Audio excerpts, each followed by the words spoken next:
Well, I'm thinking we're kind of in this training phase. I'm still slowly introducing the various tools that we're going to need. So I talked recently about conic sections. And today I want to talk a little bit about parametric equations for curves. And then I also want to talk a little bit about polar coordinates. Actually, once polar coordinates are in place, we'll go back to conic sections. There's still quite a lot more I need to say about conic sections. And one of the things we'll do is we'll rewrite the equations of the ellipse, parabola, and hyperbola. We'll rewrite those equations as in polar coordinates, which is really more natural. But remember, everything that I'm doing at the moment, I'm kind of training, I'm building the tools for the first big application where I want to talk about planetary motion. So we will talk about this incredible work of Newton in 1666 when he derived the equations for planetary motion from his law of gravity. I still think, even though that was 350 years ago, it's still one of the absolute highlights of all of science. It was really a tremendous achievement. Okay, but so we've got to start out by talking today then about parametric equations.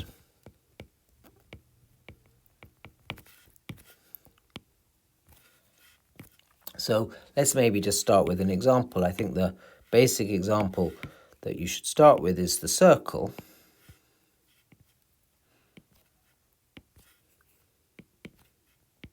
So let's draw some circle. There we go. Oh, I want to make it look more circular than that. There's our circle.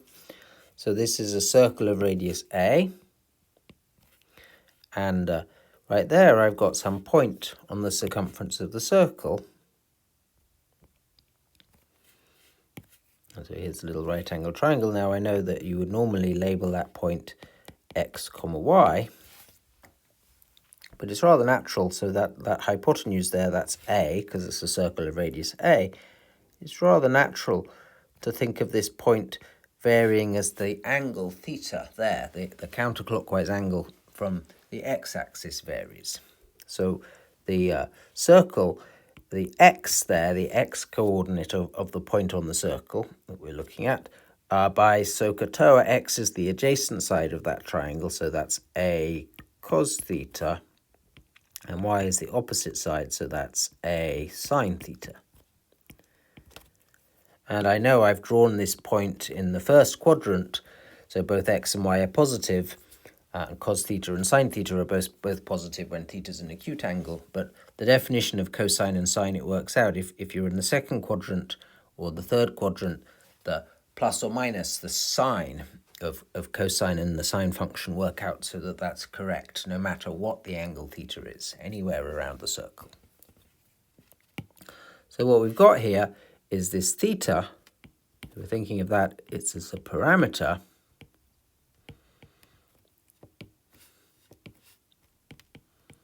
And as theta varies,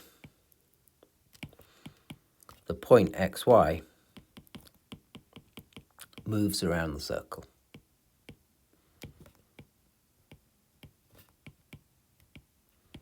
Okay, so this is kind of maybe the best example of a curve that we've written in Cartesian coordinates before as a single equation. We've written just the single equation x squared plus y squared equals a squared. And I've worked successfully with that by differentiating implicitly to work out the slope. But it's really more natural to work with the circle in this parametric form and use the parameter theta to parameterize that point around the circle. So theta equals 0, theta is pi by 2, pi, 3 pi by 2, 2 pi. As theta varies, that point moves around the circle. So in parametric form, you need these sort of two simultaneous equations. To get the original equation for that graph, you would just have to eliminate theta by squaring both equations and adding, and using Pythagoras to eliminate the theta. Okay, let's do something with this. What about, let's think about maybe, let's think about the tangent to that curve. So there's the tangent. And let's see if we can work out the slope. So that's the tangential slope. So how do you find slope when you're in parametric form? So you want dy by dx, right? But x and y are both given in terms of theta. So what's easy to find is dy by d theta and dx by d theta. And then by the chain rule, you can recover dy by dx from dy by d theta and dx by d theta just by dividing them. So that's the formula to work out slope. Let's colour that in. That's the formula to work out slope when you're given a graph parametrically. So let's just think what that's doing in the case of the circle. We get from that dy by dx is, so what's dy by d theta? Well, we're going to take that equation for y and differentiate with respect to theta. So dy by d theta is going to be a cos theta. And then we need dx by d theta. So we're going to differentiate the x equation. Dx by d theta, cos is minus sine, so that's minus a sine theta. And the a's cancel, and you get with negative cot theta. Okay, so that's that tangential slope for the circle. So that's negative cot theta. While we're here, let's think about the radial slope.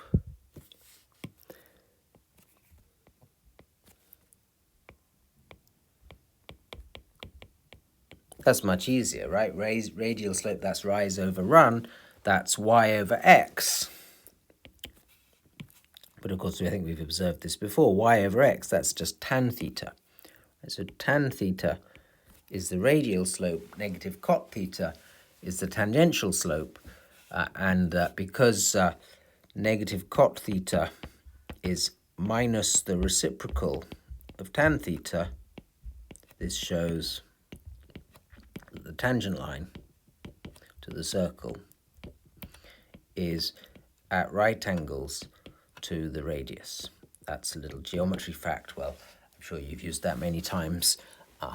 It's kind of intuitively obvious, but so here we are just checking it using calculus to calculate the two slopes. Remember, two slopes are perpendicular to each other if one of them is minus the reciprocal of the other one. So that's what we're seeing there. Negative cot theta is minus the reciprocal of tan theta.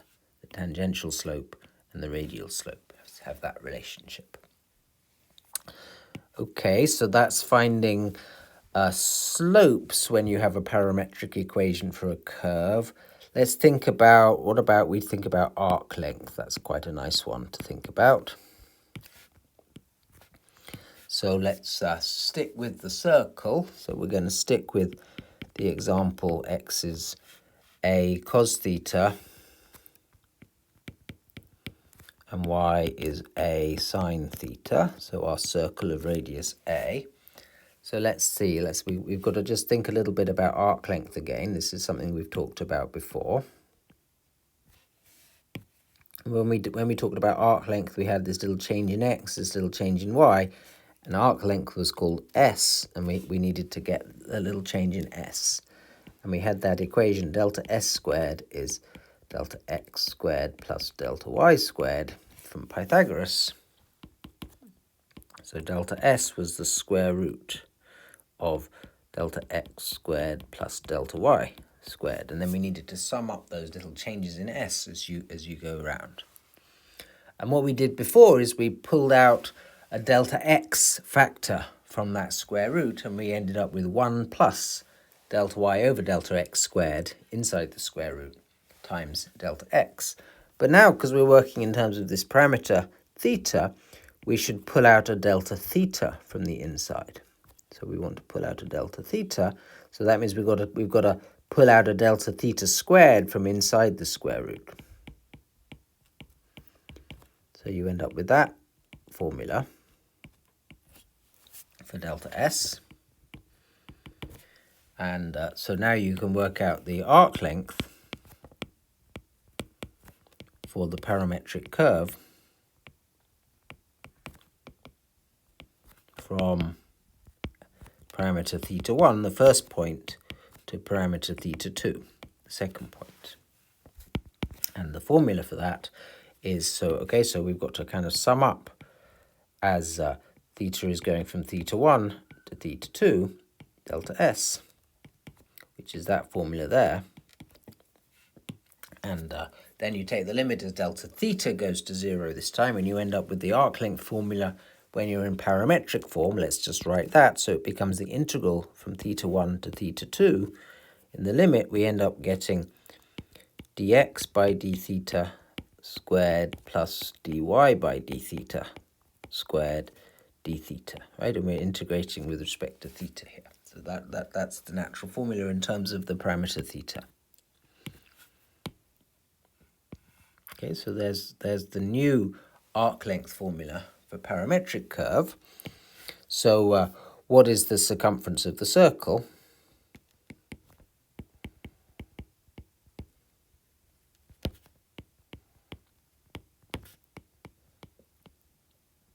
So let's see if we can calculate that circumference using this new formula, using the parametric equations. So theta needs to go from 0 to 2 pi. That's one loop around the circle. So we're going to integrate from 0 to 2 pi. Then we've got to have the square. So what's dx by d theta? Dx by d theta is minus a sine theta. We've got to square it. So we get a squared sine squared theta. And then we need dy by d theta, which is a squared cos squared theta. And we're integrating with respect to theta. But let me see, both terms have an a squared. So that comes out of the square root and becomes an a. And then inside that square root, I've got sine squared plus cos squared, which is 1 by Pythagoras. So it's just one lot of d theta. And so that's just a theta from 0 to 2 pi. And that is, of course, 2 pi a. So I've just reproved that formula for the circumference of a circle of radius a. But I think this proof using parametric form for the circle is actually the easiest one of all. When we did it before, we had to do a substitution to boil down to this. But we get here more directly. That kind of as a sign, this is maybe the more natural approach.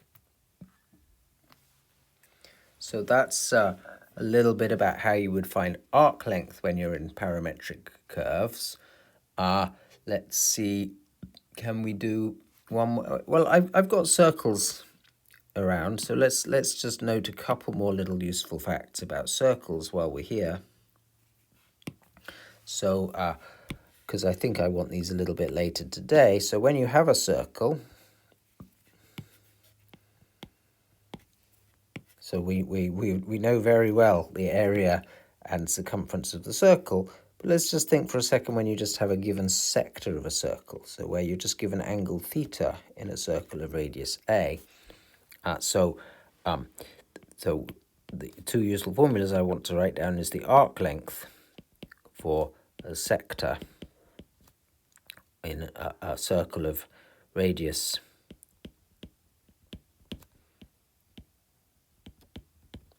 a and angle theta.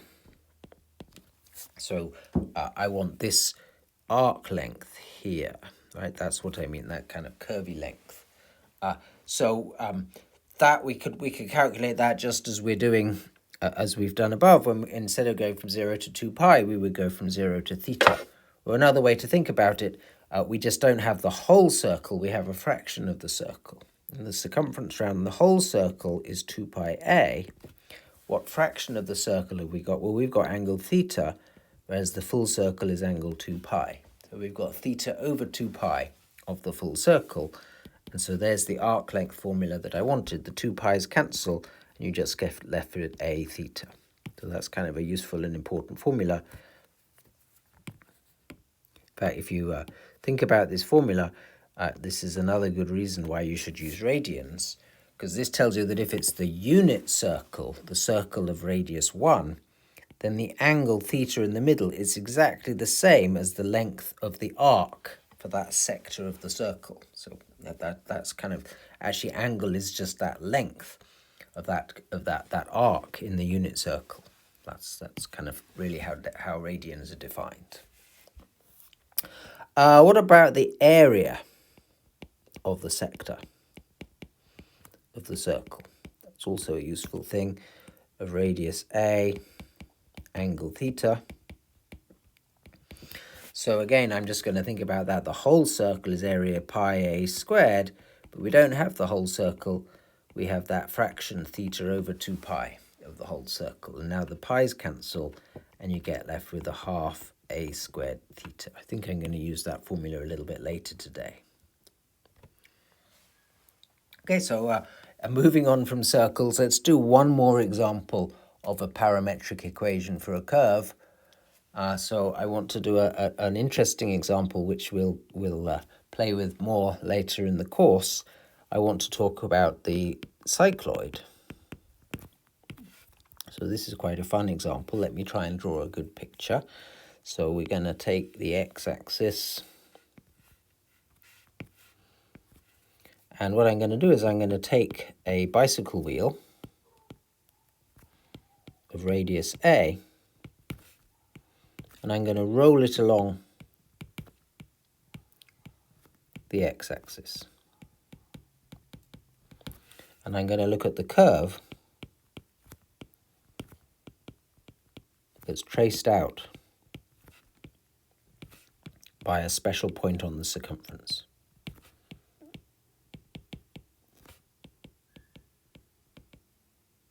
So I guess what you should think about is you should think about someone cycling along in front of you at night with like a little flashing light on the rim of their tire. And you kind of look at this and you maybe see a little light trail going as they cycle along. And I'm looking at the shape of that light trail. That's the cycloid. So let's see if I can draw a reasonable picture. So we've got a circle, so that's our wheel. It's a circle of radius A, and it's moving along. So a little bit later, it's rolling along the x-axis. There we go. It's sort of tumbling around. There's no slipping going on. It's exactly rolling along the x-axis as it turns. So a little bit later, we might have our circle. You know, maybe there it is. A tiny bit later. Let's color that in. There we go, that's the circle a little bit later, or later still. That's maybe when it's done a full loop. I'm just changing the colors so that you can see a little bit later. There we go. What color haven't I used? Let's use purple or something like that. There we go. Okay, so there it is. And what you've got is you've got some special point. Let's say it's that point down there at the bottom. And as it rolls, that point moves around the circle. So a little bit later, when we're in this blue circle, that point will have moved up there. The green circle, that's when it's done a full lap. And so maybe you can kind of just sort of see what's going on with that moving point. It's sort of so halfway there, that's when it's going to be exactly at the top, and then it's going to kind of come back down again, and it's kind of going to bounce, and then it's going to go up. And so can you sort of see? So I guess in this purple circle, the moving point would be, that's just a little bit after the full circle, so that's where that moving point is going to be, right? So that moving point, it's kind of moving around that circle, and that's the cycloid, that curve. So let's see if we can calculate its equation. Well, to do that, I'm going to draw the center and the radius, the center and the radius, the center and the radius. And I'm going to call that angle there, I'm going to call that theta. So that's the angle through which the circle has turned. And so the point is that the arc length around the circle, that's got to be exactly the same as that straight length along the x-axis, because there's no slipping going along. The wheel is exactly meshed against that part of the x-axis.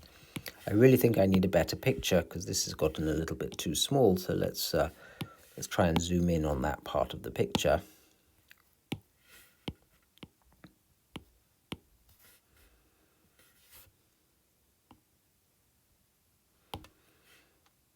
So I'm just trying to zoom in.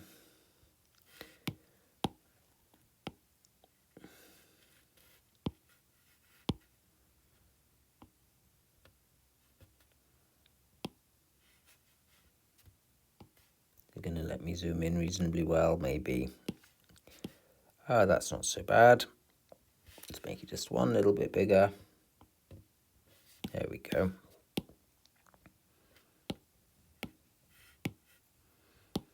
So there we go. I've kind of zoomed in on the picture a little bit. Not too bad.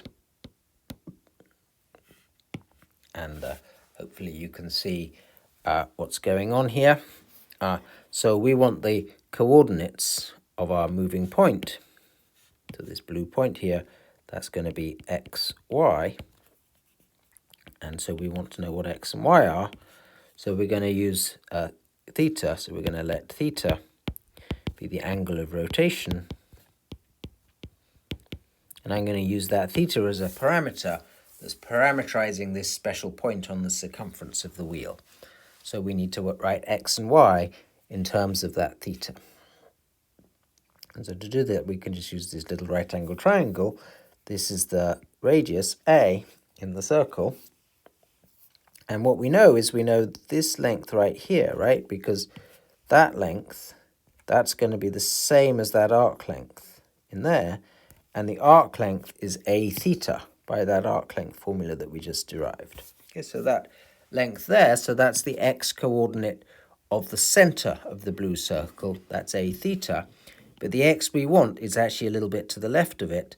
So we need to subtract that distance from A theta. But we can calculate that. That's the opposite side in that right angle triangle, which is of length A sine theta. So x is going to be A theta.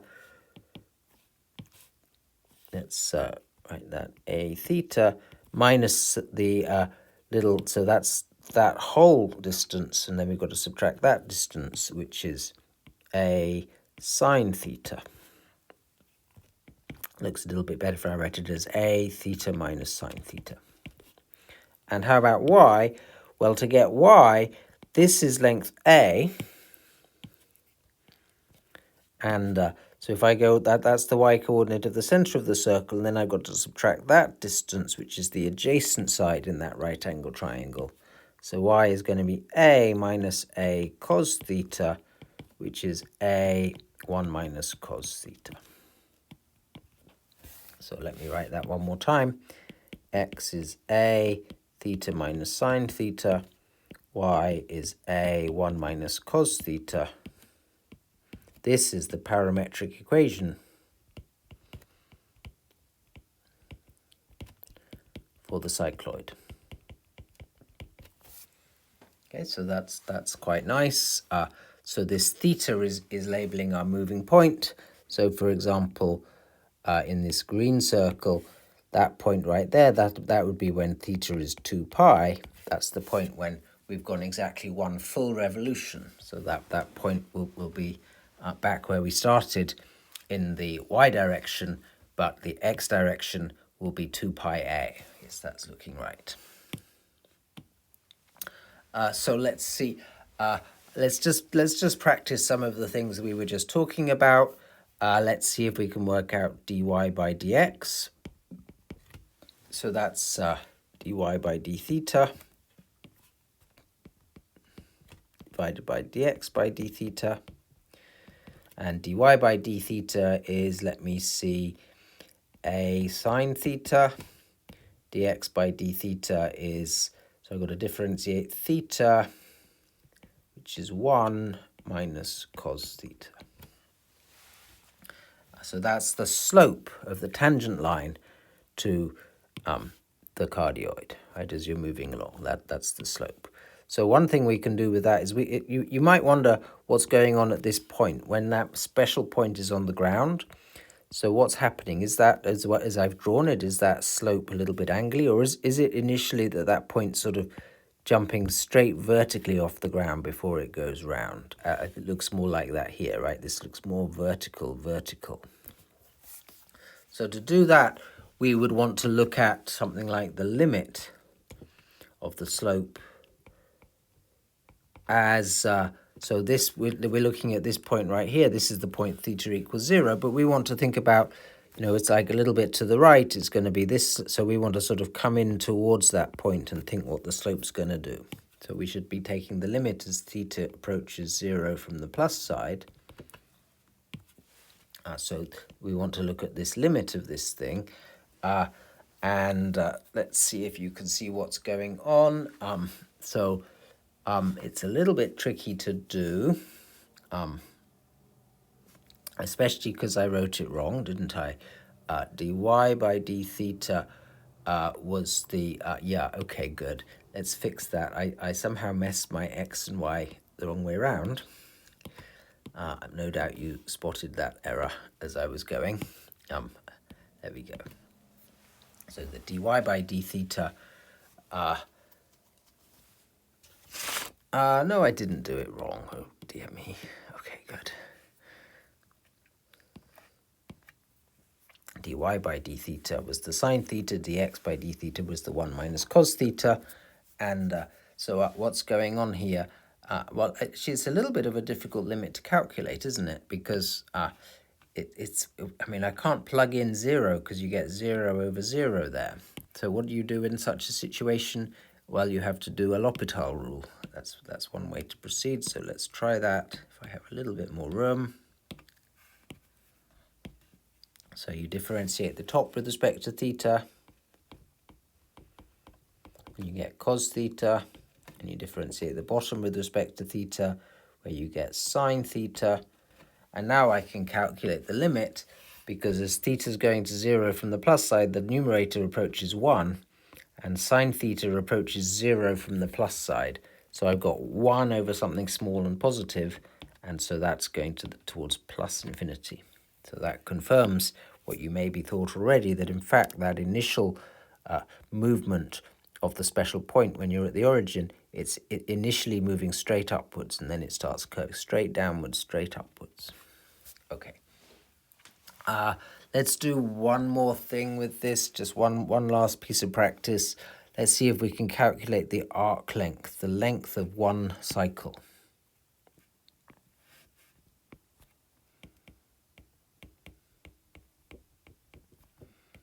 One cycle of the cycloid. So I'm going to use my arc length formula. I've got to calculate the arc length from theta is 0 to theta equals 2 pi. And these are the equations. So let's see if I can calculate that. So the arc length. So remember, it's the integral from theta 1 to theta 2. So we're going from 0 to 2 pi. And then it was the square root of dx by d theta squared. And dx by d theta was this a 1 minus cos theta squared, plus dy by d theta, and dy by theta was a sine theta squared d theta. So what have I got? So everything's got an a squared, so I can pull that out the front to becoming an a. And then I think I've got to FOIL out this quadratic, so it's 1 minus 2 cos theta plus cos squared theta. And then this is the sine squared theta d theta. And I'm hoping I did this right this time. X is a, yeah, that's looking good. So what have I got? I've got a integral from 0 to 2 pi. Looks like, I've got Pythagoras here. There's a cos squared plus sine squared, which gives me another 1. So I've got 2 minus 2 cos theta d theta.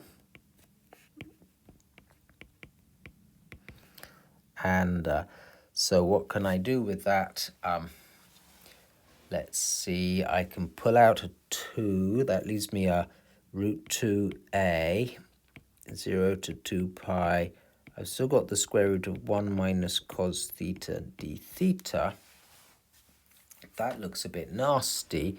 Oh, but hang on, I can use the double angle formula because cos theta is 1 minus 2 sine squared theta over 2 by the double angle formula. That's such an important trig identity.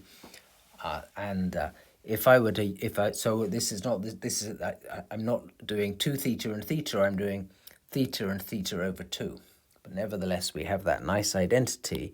And if I replace that cos theta by this thing, I'm going to get 1 minus 1. And so the 1's are going to cancel.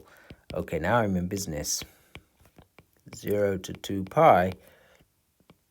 So instead of having 1 minus cos theta, I'm going to have 2 sine squared theta over 2 d theta. Okay, so I've got another square root of 2 inside, so that's going to come out of being a 2.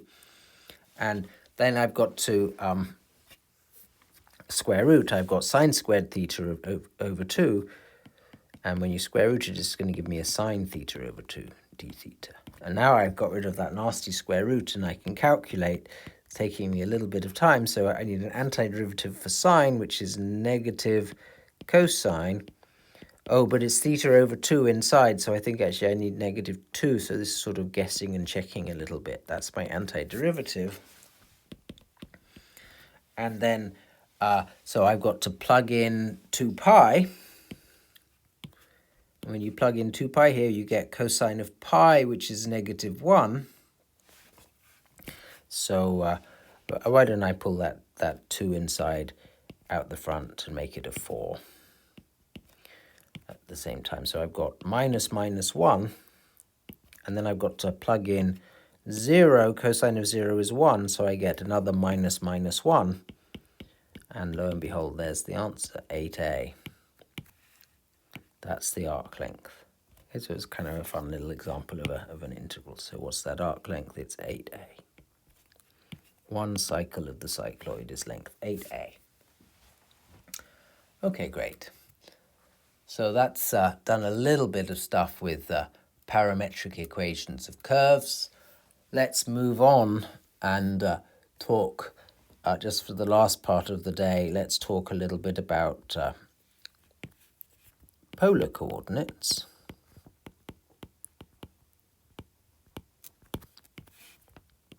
So this is kind of a closely related topic to the parametric equations for curves. In fact, the picture to start with is really just the same.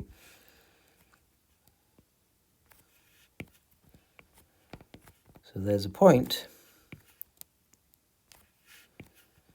and you would normally label that point xy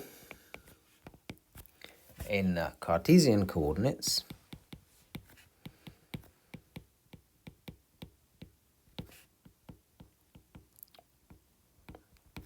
Well, in polar coordinates, you instead use that angle theta, and you use the length r, the distance of the point xy from the origin.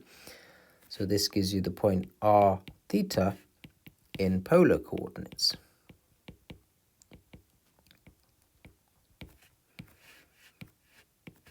So r here is the distance from the origin to the point, and the theta here is the counterclockwise angle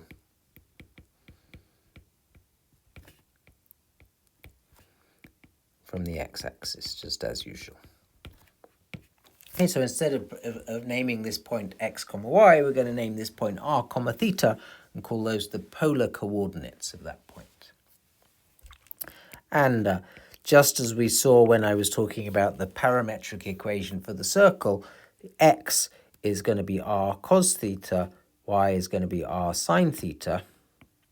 So if you know the polar coordinates r and theta, those two equations let you work out the Cartesian coordinate. Or you can go the other way. If you know the Cartesian coordinate, how do you get the polar coordinate? Well, r, you can use Pythagoras. R squared is x squared plus y squared, so r is the square root of x squared plus y squared. And tan theta is y over x, so theta is arctan y over x. So those are the equations to go back from Cartesian coordinates xy to polar coordinates. So there's one little issue about polar coordinates. The polar coordinates of a point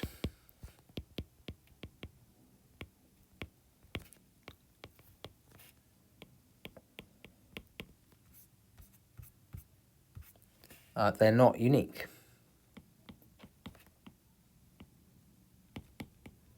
So this is one reason why polar coordinates are a little bit harder to work with than Cartesian coordinates. For example, the point with r theta equals 1 pi by 4, well, that's the point I've drawn, right? This is angle pi by 4 and it's distance 1 away. So this point here, one name for it in polar coordinates is 1 pi by 4. But that theta, it's an angle, and you get the same angle if you add 2 pi on. So I could also call that, instead of writing pi by 4, I could add 2 pi, which is what, 8 pi by 4, so that would give me 9 pi by 4. Same angle. Or even a little bit worse, I could take the angle 5 pi by 4. So that's 5 pi by 4. It's exactly the opposite direction. And if you go distance minus 1 in the opposite direction, you get to the same point. So you see the r, why should it be positive? You could use negative r's to get to the same point. And so, in fact, there's infinitely many ways of representing the same point with these two variations. You can add 2 pi to your theta, or you can add pi to your theta, but change the r to negative r in there. So I guess the standard convention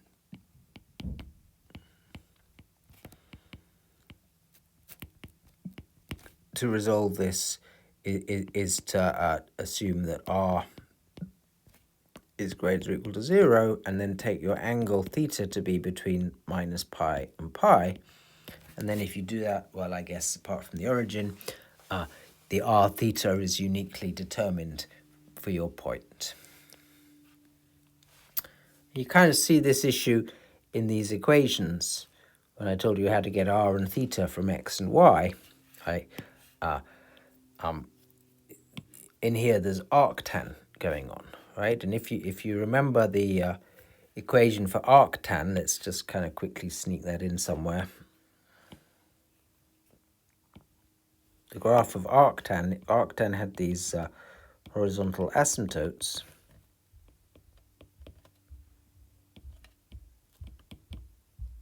At pi by 2 and negative pi by 2.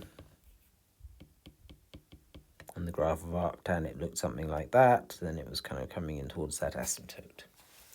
So arctan, it's always in the range negative pi over 2, pi over 2.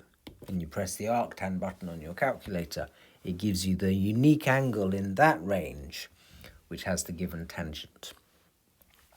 But in this graph, if you're only allowed angles between negative pi over 2 and pi over 2, and if you take your r to be positive, you're only going to get to points in the right half plane.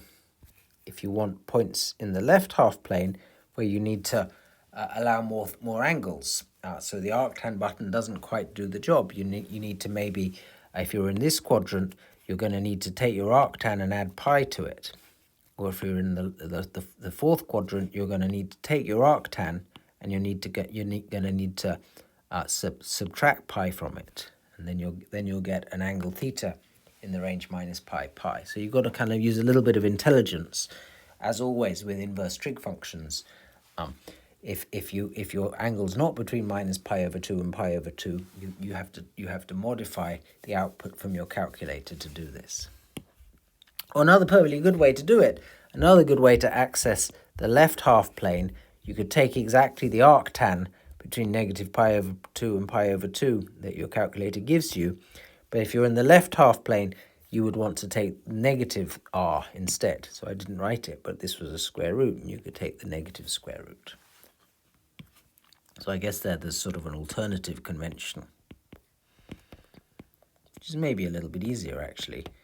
You allow all values for r, positive or negative, and then you insist that your angle theta is between minus pi over 2 and pi over 2. So that's another way of getting a unique answer in your polar coordinates of a point. Okay, so let's just say just a few more things about polar coordinates. Let's plot some graphs in polar coordinates.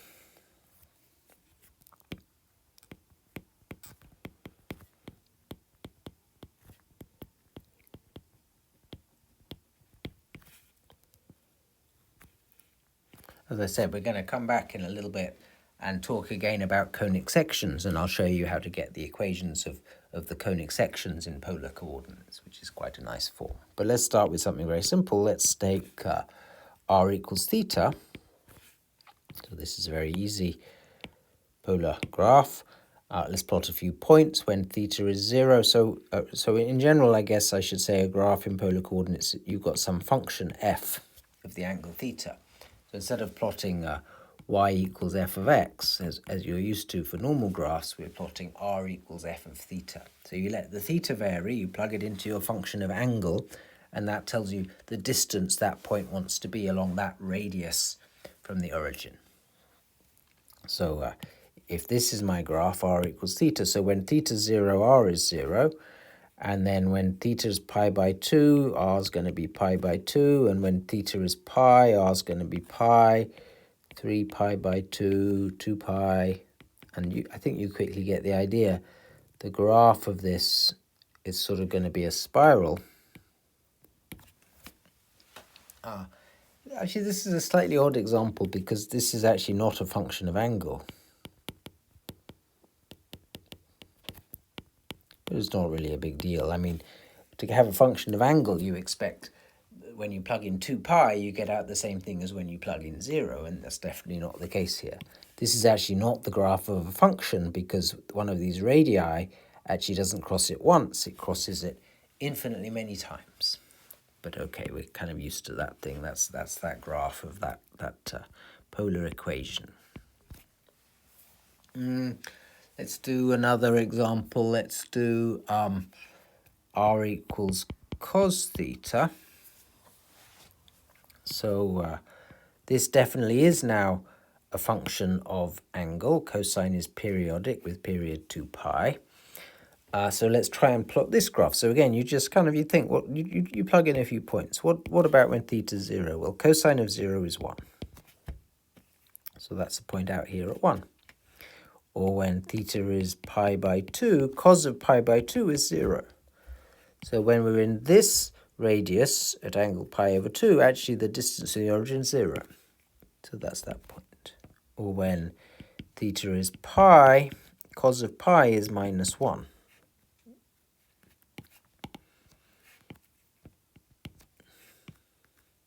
So when we're on this radius at angle pi, actually we're going backwards 1 unit. So that's giving us that same point that we already got again. So that point you get it both at theta equals 0 and at theta equals pi. Maybe a more useful angle. Let's do pi over 4. Cosine of pi over 4 is root 2 over 2. And that would be this point up here. So that's going to be root 2 over 2, 1, 1. Okay, and so maybe that's already enough for you to sort of see what's going on when theta 0, pi by 4, pi by 2, 3 pi by 2, pi. I don't know if that was enough for you to see that, but this graph, it's actually a circle.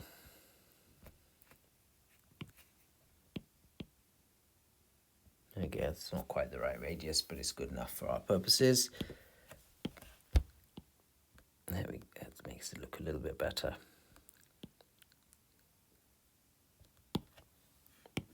And that's what this is. This is the circle of radius 1/2, center